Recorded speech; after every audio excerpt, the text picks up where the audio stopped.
20 वर्ष मुंबईत भाजप ठाकरेंसोबत सत्तेत होते तेव्हा अनेक पदं उपभोगली। 25 वर्ष तुम्ही काय केलं या भाजपाच्या टीकेला आदित्य ठाकरेंचं उत्तर।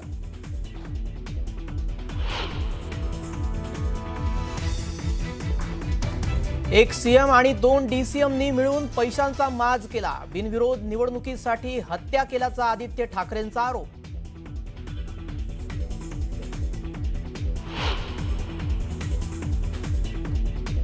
मुख्यमंत्र्यांचा मराठवाड्यात प्रचार सभांचा धडाका। 15 तारखेला आमच्याकडे लक्ष द्या, पुढची 5 वर्ष आम्ही तुमची काळजी घेऊ। फडणवीसांचं जालन्यात आश्वासन। परभणी नांदेडमध्ये ही प्रचार सभा।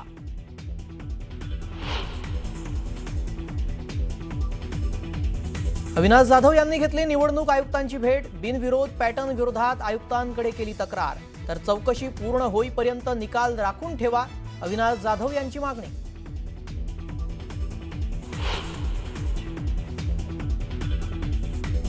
ठाण्यातील व्हिडिओ अत्यंत गंभीर। पोलीस उमेदवारांना घेऊन शिंदेंच्या घरी आणतायत। या प्रकरणावरून कोर्टात जाणार। संजय राऊतांचा सरकारवर हल्लाबोल।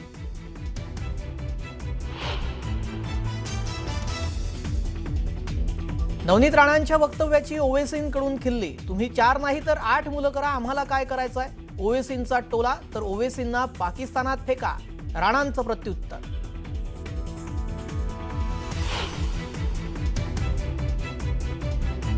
शिंदेंच्या बालेकिल्ल्यात ठाकरेंची शिवसेना आणि मनसेची पत्रकार परिषद। संजय राऊत, अविनाश जाधव ठाण्याचा जाहीरनामा प्रसिद्ध करणार, तर एकनाथ शिंदेंचाही आज ठाण्यात रोड शो।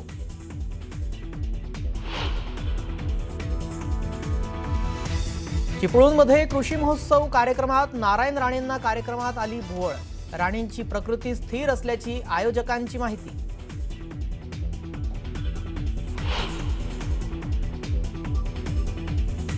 पिंपरी चिंचवडमध्ये भाजप आणि राष्ट्रवादीचे कार्यकर्ते आमने सामने। भाजप उमेदवारांनी सोसायटीत प्रचार करायचा नाही। राष्ट्रवादी कार्यकर्त्यांनी सोसायटीच्या गेटला टाळं लावल्यानं वाद।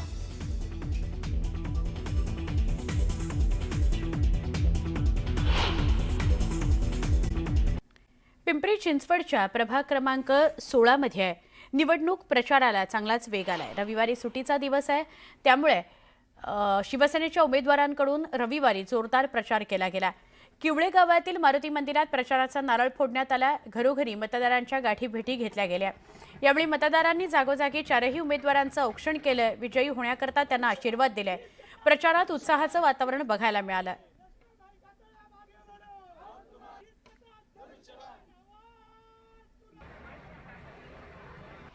बरेच ठिकाणी आपल्या स्ट्रीट लाईट्स नाही तर नक्कीच पुढे भविष्य काळात अशा ठिकाणी आपले जे स्ट्रीट लाईट्स बंद पडलेले आहेत ते आपण नक्कीच दुरुस्त करणार आणि अजून आणखी संख्या वाढवणार स्ट्रीट लाईट्सची, जेणेकरून महिला सुरक्षित वाढेल आणि ठिकठिकाणी कॅमेरे देखील लावणार, जेणेकरून महिला या सुरक्षित राहतील।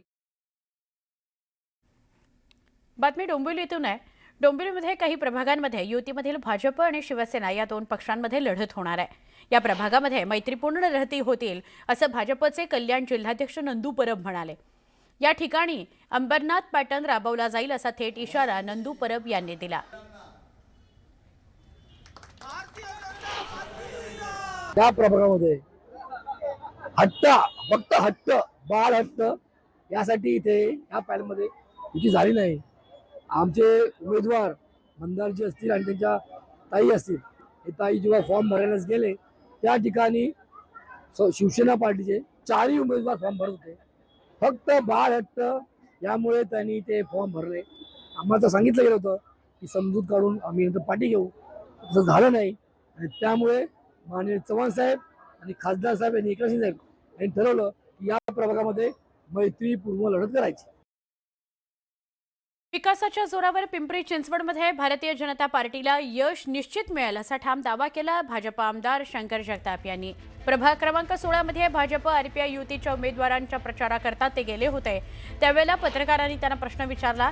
उत्तर देताना आमदार जगताप यांनी हे भाकीत केलं। राज्य आणि केंद्रात भाजपची सत्ता आहे।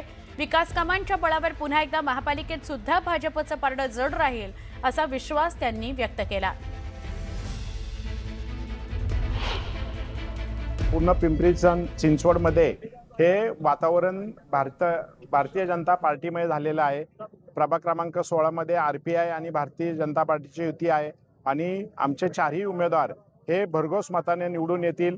इथे केलेली जी विकासाची कामं आहेत आणि महाराष्ट्र सरकार असेल, केंद्रातलं सरकार असेल आणि 2017 ते 22मध्ये स्थानिक स्वराज्य म्हणजे महापालिकेमध्ये भारतीय जनता पार्टीने जी काही कामं केलीत, विकासाचा रथ जो इथे चढता आलेख आहे, त्या जोरावर इथले चारीच्या चारी आमचे भारतीय जनता पार्टीचे उमेदवार निवडून येणार. पुढे जाऊया. जळगाव महानगरपालिकेच्या सार्वत्रिक निवडणुकीकरता राजकीय वातावरण तापायला लागलेलं आहे. प्रभाग क्रमांक 13 मधून माजी मंत्री गुलाबराव देवकर यांचे पुत्र प्रफुल्ल देवकर निवडणुकीच्या रिंगणात आहेत. जळगावच्या रायसोनी नगरातील महादेव मंदिरामध्ये नारळ फोडून त्यांनी प्रचाराचा शुभारंभ केला. जनतेच्या आशीर्वादानं विकासाचा नवा अध्याय सुरू करण्याचा निर्धार त्यांनी यावेळी व्यक्त केला. आता देवकर कुटुंबाच्या राजकीय वारशाला मतदार कितपत साथ देतात हे बघावं लागेल. काल सभेमध्ये झालं आणि त्या पद्धतीनं ह्या प्रभागामध्ये 100% कामं करण्याचा आमचा प्रयास राहील. हा मतदारसंघ सुजलाम सुफलाम स्वच्छ हिरवागार असा करण्याचा आमचा मानस राहील. तिन्ही उमेदवार हे तडफदार आहेत, कामाला सातत्यानं मदत करणारे, पाठपुरावा करणारे आहेत आणि सेवाभावी वृत्तीचे उमेदवार आहेत. त्यामुळं जनतेचा विश्वास हा महायुतीवरती झालेला आम्हाला दिसतोय. सर्वांच्या माध्यमातून मला वाटतं आम्ही जनतेमध्ये, कारण महायुती आपल्या राज्यामध्ये आणि राज्यामध्ये महायुती किती विकास करते हे आपण सर्व जनतेने पाहिलेलं आहे आणि जनता आम्हाला 100% आशीर्वाद देईल. मागच्या वेळेलासुद्धाही चारही उमेदवार भारतीय जनता पार्टीचे इथे जनतेने आशीर्वाद दिले होते आणि आतासुद्धा महायुतीमध्ये जनता आम्हाला आशीर्वाद देईल अशी आम्हाला 100% अपेक्षा आहे. आमचे चारही उमेदवार विजयी होतील. त्याच्यातले 4 पैकी 1 बिनविरोध झालेले.